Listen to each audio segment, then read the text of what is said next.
Something we have talked about a lot around anxiety, which is like, boom, how many people are diagnosed? How many kids on 504s, special ed for anxiety? We've talked a lot about this and how are we actually feeding that anxiety by putting in so many accommodations that we're not allowing kids to actually experience the feeling. How do you learn to manage or deal with it if you are not allowed to experience it?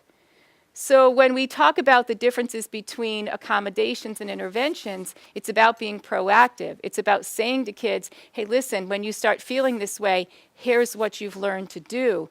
Not you get up and run to the back of the room to your safe place. That might be where you start, but you got to be teaching them skills on what they're doing in that safe place so that when it happens to them in a public place, they're able to manage it. I don't want to have them grow up and push a grocery cart in the middle of the store and then just say, I gotta leave, I gotta get out of here. I want them to say, what I've learned is to say, okay, the next 10 minutes is gonna be really difficult for me, but I'm gonna be okay because I've learned some techniques. Thanks for watching, and I hope you found this video helpful. If you did, make sure to like and subscribe so you never miss another video.